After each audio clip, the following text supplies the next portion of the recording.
Okay, so we were reading biotechnology principle and processes, and today we have to start with a new topic that is competent host for transformation with a recombinant DNA. हमने बात की थी कि एक host हमें चाहिए, तो वो होस्ट कौन सा होस्ट हमारे लिए कॉम्पिटेंट है उसकी हम बात करेंगे. ठीक है. Since DNA is a hydrophilic molecule, hydrophilic मतलब water loving, hydrophilic, it can not pass through the cell membrane. Why? क्योंकि सेल जो होती है वो आपकी हाइड्रोफोबिक होती है, मतलब उसको वाटर से फोबिया होता है, हाइड्रोजन फोबिक होती है वो. ठीक है. वाई?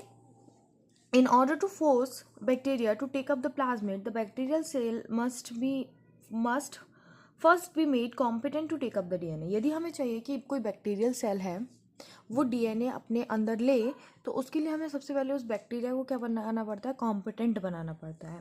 तो वो हम कैसे करते हैं? This is done by treating them with specific concentration of divalent cation. हम एक डाइवेलेंट कैटाइन से उस बैक्टीरिया में डालते हैं, सच एस कैल्शियम डाल सकते हैं, विच इंक्रीज द एफिशिएंसी. वो क्या करेगा? वो एफिशिएंसी इंक्रीज करेगा by which DNA can enter the bacteria. आपका जो डीएनए वो बैक्टीरिया के अंदर एंटर कर सकेगा through the pores in the cell wall. जो सेल वॉल में पोर्स होते हैं उसके through. Recombinant DNA can be forced into the cell by incubating the cells with recombinant DNA on ice, followed by placing them briefly on the 42 degree Celsius heat shock. देखो, एक तरीका और होता है. सबसे पहला तरीका मैंने आपको बताया डाइवेलेंट कैटाइन से उसको ऐसे ट्रीट करके. दूसरा तरीका होता है कि आपको उसको हीट शॉक दो. सबसे पहले उसको 42 डिग्री सेल्सियस पर रख दो, फिर उसको आइस पर रख दो. तो आप उसको पहले एकदम गर्म जगह पे रख रहे हो, फिर एकदम ठंडी जगह पे रख रहे हो, तो भी क्या होगा, उसकी सेल वॉल जो है वो लूज हो जाएगी और वो डीएनए को ले लेगी. And then this enables the bacteria to take up the recombinant DNA. ठीक है, ये आइस वाला मेथड मैंने आपको बता दिया. फिर दूसरा मेथड है आपका, this is not only way to introduce alien DNA into the host cell. In method known as micro injection. Micro injection में क्या होता है, रिकॉम्बिनेंट डीएनए को हम डायरेक्टली इंजेक्ट कर दें न्यूक्लियस में. लेकिन ये माइक्रो इंजेक्शन वाला जो मेथड है वो किसके लिए बेस्ट होता है? आपका एनिमल सेल्स के लिए बेस्ट होता है. ठीक है. और फिर दूसरी बात की गई है प्लांट्स के लिए. इन अनदर मेथड किसके लिए सूटेबल है? Suitable for plants. Cells are bombarded with high velocity of micro particles of gold और tungsten.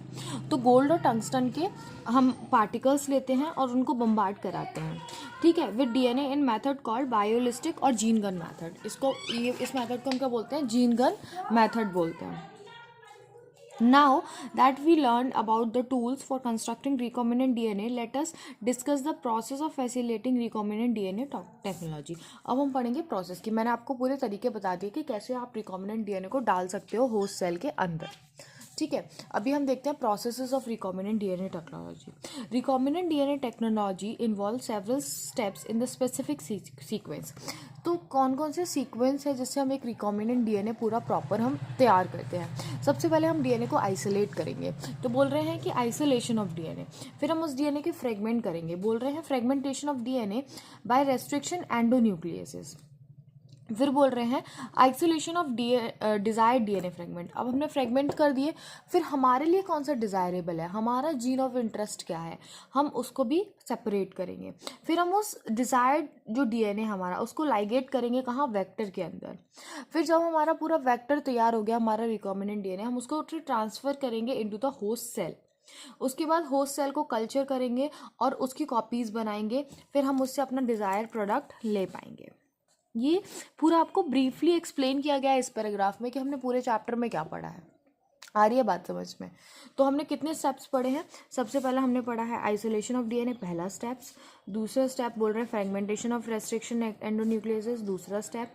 Isolation of desired DNA fragment, तीसरा स्टेप. फिर बोल रहे हैं ligation of DNA fragment into vector, चौथा स्टेप. ठीक है. Transferring the recombinant DNA into the host, पांचवा स्टेप. फिर culturing the host in the medium at the large scale and extraction of desired product, 6. ठीक है, तो आप 6 पॉइंट में इसका आंसर लिख सकते हो. यदि आपसे पूछा जाएगा process of recombinant DNA technology, तो आप 6 पॉइंट, ये 6 पॉइंट आप उसमें लिख सकते हो. ठीक है. फिर हम पढ़ेंगे next isolation of genetic material, that is DNA.